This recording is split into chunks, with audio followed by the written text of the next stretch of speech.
Well, very good morning to all of you, my dear students. I hope you are all fine and in good health. So hereby I will be dealing with the remaining portion of the chapter. As you know, the name of the chapter is Silk Road, chapter number 8 from Hornbill.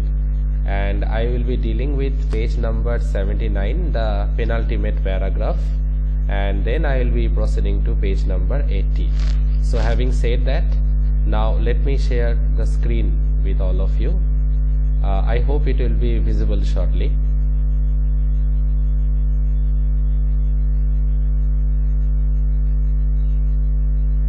Well, I had presented the screen right now. It will be displayed in front of you very shortly. Yes, obviously the screen has been displayed. Now please confirm me, my dear students, whether you all can see this or not. Yes, sir. Okay, fine.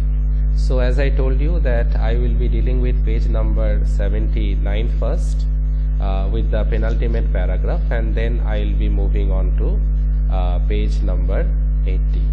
Okay. So with that, let me start the proceedings. See, I walked out of the medical college clutching. Clutch is the root word, I hope you all know. Holding something very tightly. That is the meaning of the term clutch. And you know that clutch is a verb also. So I walked out of the medical college clutching a brown envelope, stuffed. Stuffed means filled with 15 screws of paper. Now small paper being folded, inside those paper medicines were being given. 15 given. Why? Because 5-day course, 5 into 3 is 15. So 5 days, for 5 days he will be having it after lunch, after breakfast, after lunch and after dinner. Okay, just wait. I hope there is someone on the line. Let me allow.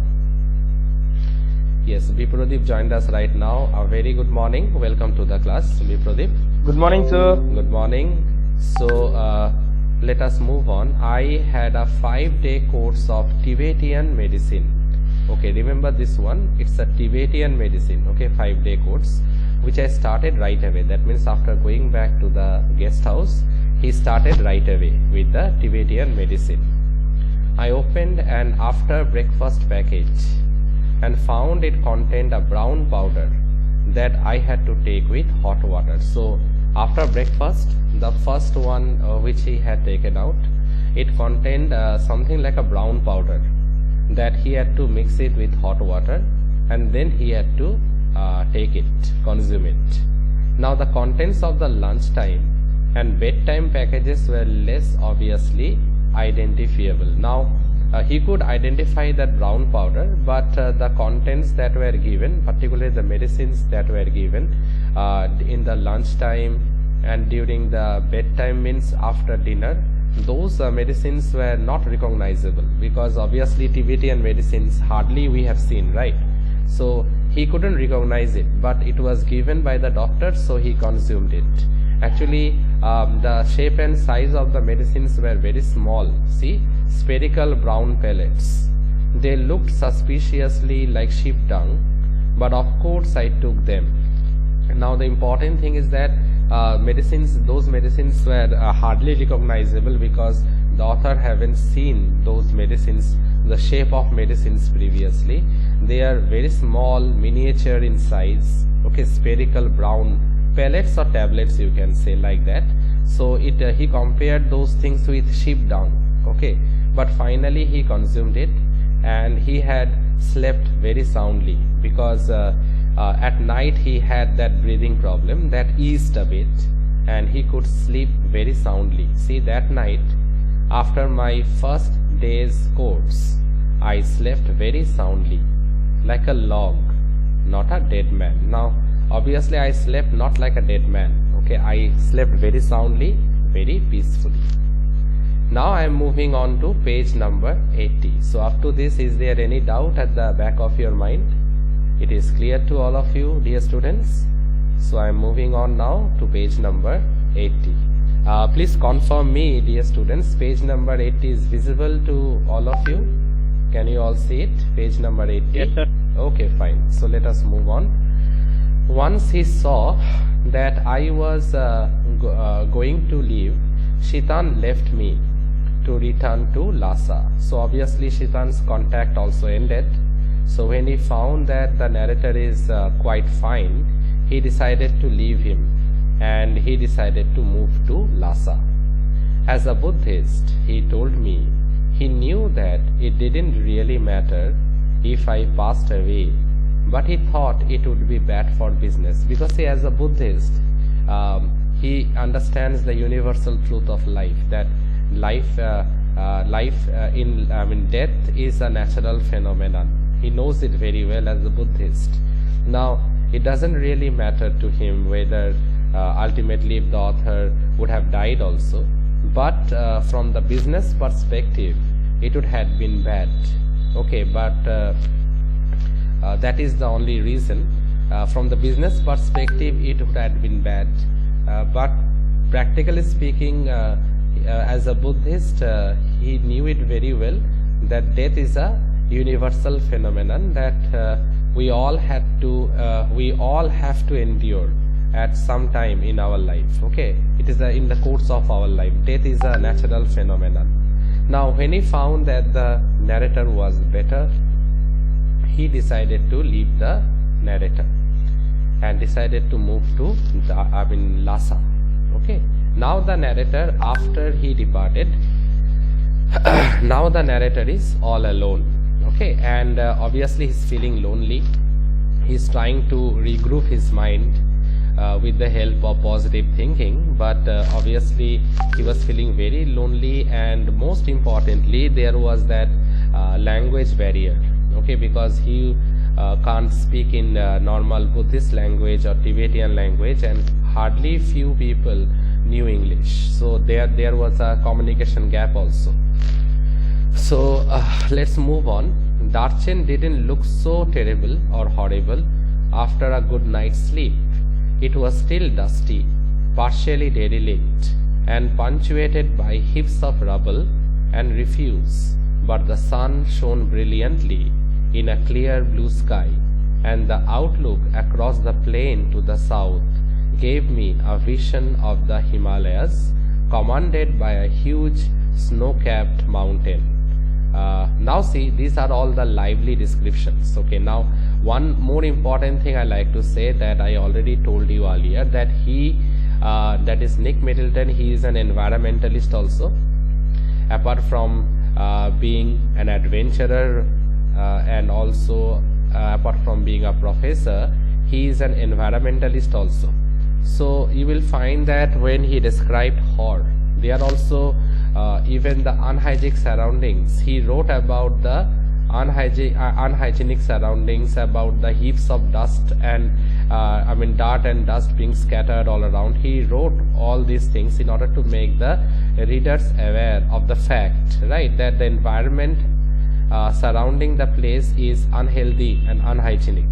Even now also, though Darchen in comparison to Hor was partially better in comparison to Hor, but this place is also covered by rubble and refuse. Now that means dirt and dust, okay, all around. So that thing he also described here.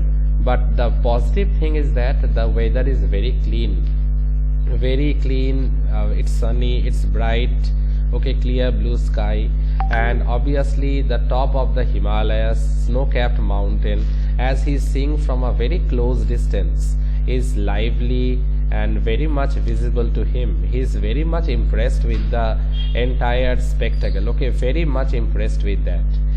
Gulha Mandhata, with just a whiffs of cloud suspended over its summit. Whiffs of cloud, any idea, dear students, what exactly does it means, whiffs of cloud? Have you heard the term small patches of cloud?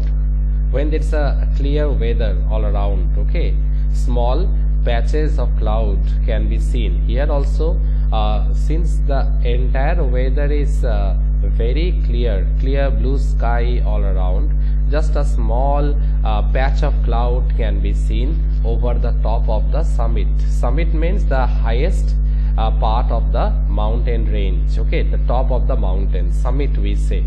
So only a small patch of cloud can be seen over the top of the summit. Apart from that, the snow-capped mountain, it is very lively, and obviously to be very honest with you all, the author was you can say very much impressed. In other words, he was spellbound, okay, with the beauty of that place.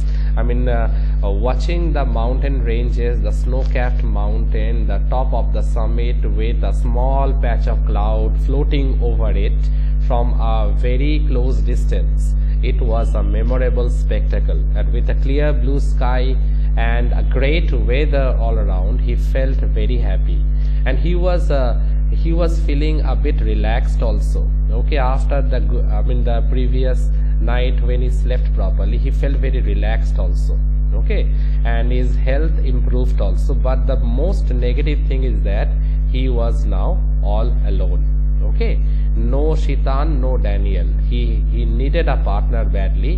Most importantly, he wanted to communicate, okay. So any doubts up to this, dear students? Any doubts you can ask me. Yes, Oitirjo and the others. Okay, fine. So let us move on. So now I am moving on to the next paragraph. Now you will find that some of the sights and scenes or sceneries has been noticed by him.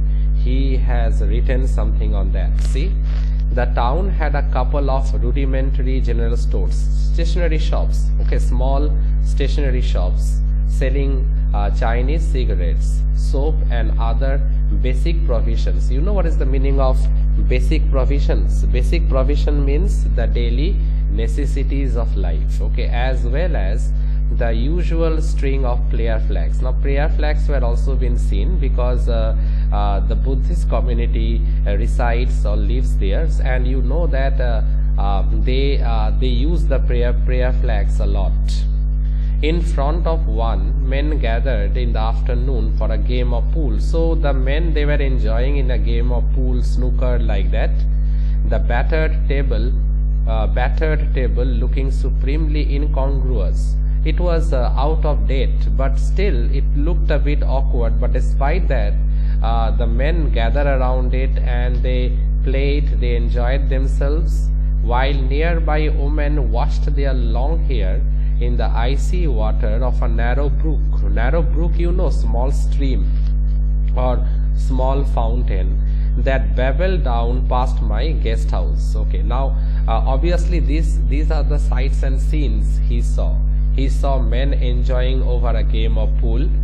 He saw women washing their long hair in the icy cold water of a nearby brook that flows by the way where his guest house was located, by that direction or by that location where his guest house was located. Now Darchen felt relaxed and unhurried, but for me it came with a significant drawback. There were no pilgrims. Okay, please, I am highlighting it, very, very important. Now the town felt relaxed. Okay, there is no hurry at all, but obviously it posed as a drawback, significant drawback. Now why it posed as a significant drawback? Because there were no pilgrims. Okay, because it was not the right season. He came a bit early. Okay, the narrator, Nick Middleton, he came a bit early. So I hope up to this it is clear to all of you. I am moving on to the next paragraph. I had been told that at the height of the pilgrimage season, the town was bustling with visitors. Many brought their own accommodation, enlarging the settlement around its edges as they set up their tents, which spilled down onto the plain. I think if you have visited Leh Ladakh, or if you went to Rotang Pass or any other hill stations in the mountainous regions, you will find that the foreigners, okay, or sometimes the obsessed local tourist people also, okay, what they do, sometimes they live near the roadside cafe, sometimes they pitch a tent nearby the mountainous region and they settle in this way. They travel. That means they are not so much bothered about food and lodging. Okay, they are much more concerned with their mission. They are much more concerned with their journey. So their accommodation is portable. I hope you all know what is the portable. That means from one place to another they can actually take it. So the tents and the other accommodation, basically for those people who love traveling, they used to make all these things very portable, the tents and the other things. Okay, now obviously the narrator found that the place is not totally isolated, but few visitors were there because it was not the peak time, it was not the right season. See, and as I told you, he arrived a bit earlier. See, I had timed my arrival for the beginning of the season, but it seemed I was too early. So I am just highlighting this one, that this is very important. I had timed my arrival for the beginning of the season, but it seemed I was too early. I was very much early. Okay, because this is not the right time. Maybe the right season will be after a couple of months. But having said that, he decided to move on with his journey, and I hope you know his main mission is the Koda. Okay, that is the pilgrimage journey towards Mount Kailash. Okay, so up to this, is there any doubt, dear students, at the back of your mind? Okay, it's clear to all of you? Okay, fine. Okay, so let us move on then. Now you will find that he will meet with a person by the name of Norbu. See, one afternoon I sat pondering. The root word is ponder. Okay, dear students, ponder means to ruminate. Okay, another meaning is brood, B-R-O-O-D. My options over a glass of tea, that what should be done, because he was all alone. Okay, after a little consideration, I concluded they were severely limited. He found that his options were also very limited. He didn't have much options because he was all alone. Clearly, I hadn't made much progress with my self-help program on positive thinking. This is another important line. Okay, that means what he's saying, that he was dealing with positive thinking strategies, but ultimately those self-help program, it was of no avail. Okay, ultimately he thought that he haven't made much of a progress with all those positive thinking. So now let me move on. In my defense, it hadn't been easy with all my sleeping difficulties, but however I looked at it, I could only wait.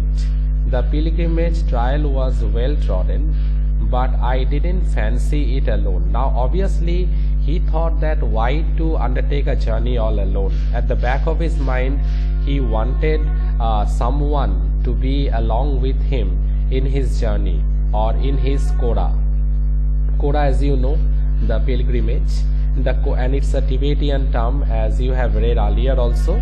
The Koda was seasonal because parts of the route was liable to blockage by snow. Now why it was seasonal? Because of the road blockage, because during the excessive snowfall, part of the route becomes blocked by snow.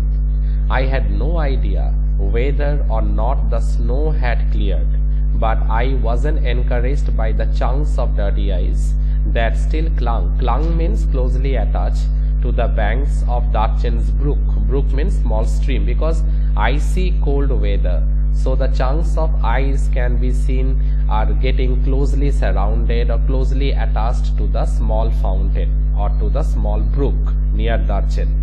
Since Shitan had left, I hadn't come across anyone in Darchen with enough English to answer even this most basic question. Now obviously whether he was thinking whether the journey will be convenient or not, but he is not finding anyone who can answer his queries, because I told you language barrier, language problem was there. Shitan could have communicated with him properly, but for the others, they hardly knew English properly, and from his side he hardly knew the Tibetan language, and he can't communicate without a translator. Now at this moment only the narrator met with Norbu. See, until that is I met Norbu, the cafe was small, dark and cavernous. Cavernous means a bit wider also, with a long metal stove that ran down the middle.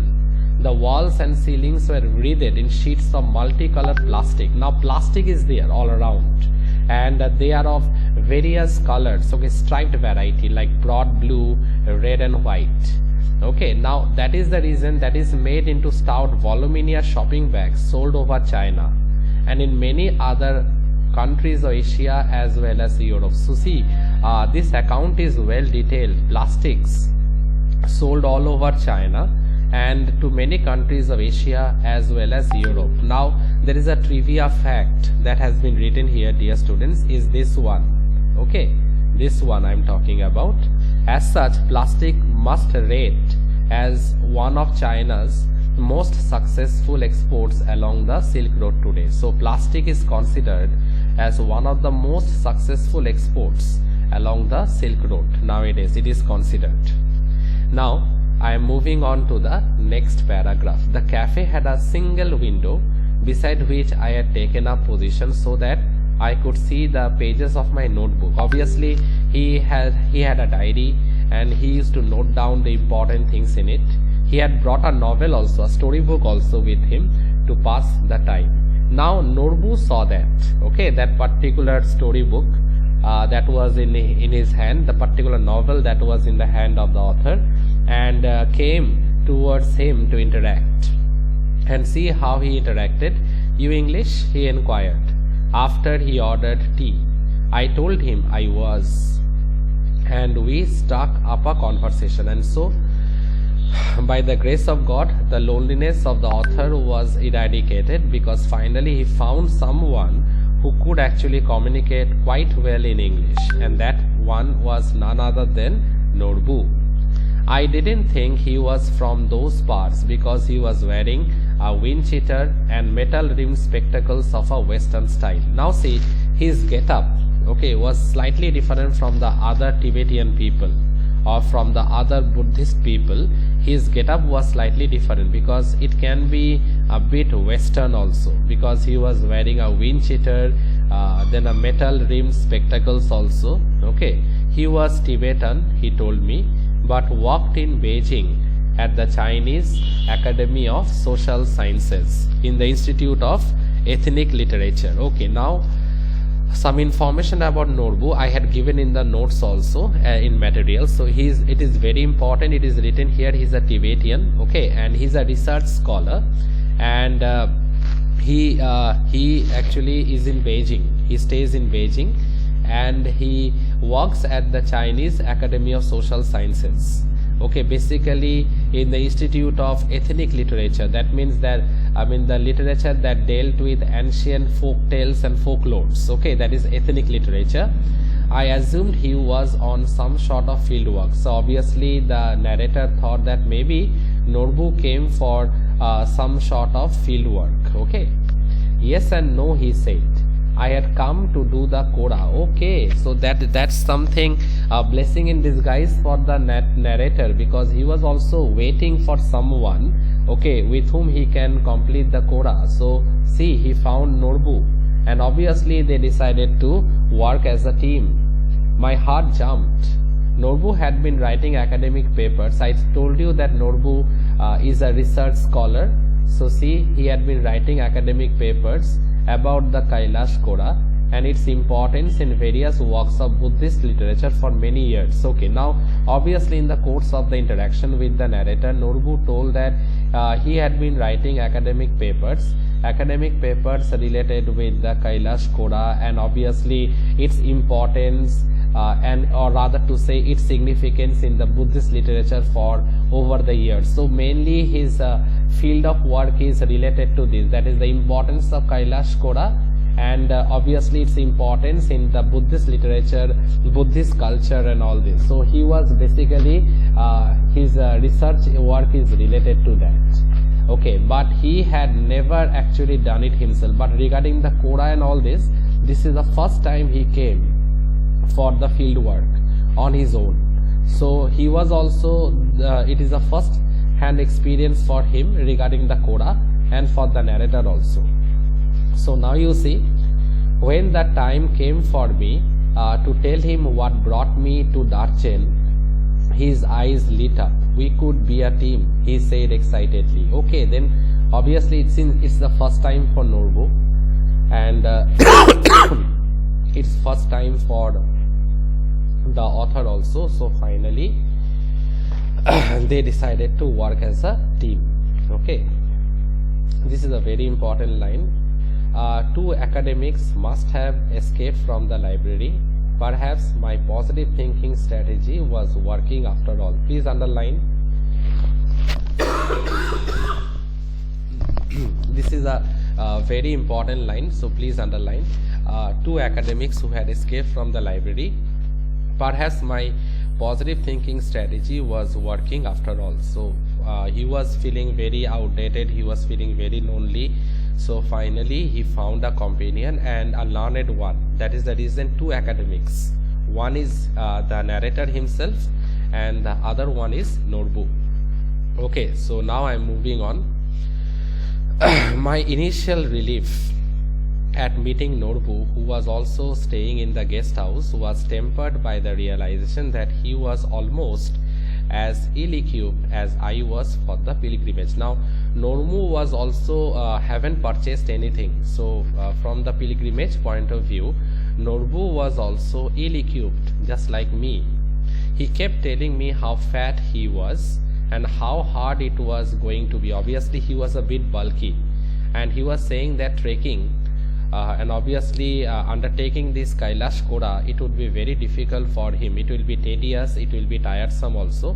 See, very high up, he kept reminding me, so tiresome to walk. Tiresome means it will be tedious. Obviously he is a bit bulky, fat, that is the reason.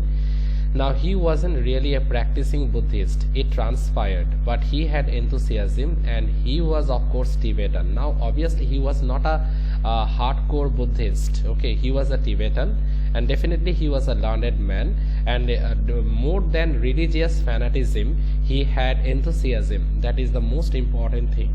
That is the reason that he came. Despite his bulky figure, despite being a bit fat, he decided to go on a trekking. So now we are about to come to the very last paragraph. So dear students, up to this it is clear to you? Any doubt? Or up to this it is clear? Shall I move on to the last part? The last paragraph? Okay, fine. Although I had originally envisaged making the trek in the company of devout believers. Devout means who are active believers, who are followers, okay, devoted followers. We call them devout believers. So here devoted followers are related to which religion? Obviously Buddhism. On reflection, I decided that perhaps Norbu would turn out to be the ideal companion, because ultimately he found Norbu. Initially he thought that he had to take this particular journey in the company of devoted followers who always will talk about religion and all those things, but finally he found Norbu, who like him is an ideal companion, and they are undertaking the Koda for the very first time. It's completely new for both of them. He suggested we hire some yaks. As you know, camel is the sheep of the desert, and yak, I think you have seen in Animal Planet or in Discovery Channel, isn't it? You have seen yak. I think in in nursery rhyme book also, I guess you have seen the picture of yak. Yes, sir. Yes, just like camel is the sheep of the desert, it is used for the mode of transport. Similarly yak, okay, in the mountainous regions, which I interpreted as a good sign, good omen, O-M-E-N, or a good sign. So obviously Norbu suggested to the author that let us purchase some yaks, okay, and so that ultimately we can carry our luggages. Similarly we ourselves can move on with those yaks. And he had no intention of prostrating himself round the mountain. Now he had no desire of moving round the mountain, because he is very bulky, and for him it will be more than tedious, okay, journey. Not possible, he cried, collapsing across the table in hysterical laughter. It wasn't his style, and anyway his tummy was too big. Okay, so it ends, the chapter ends in a very hilarious manner.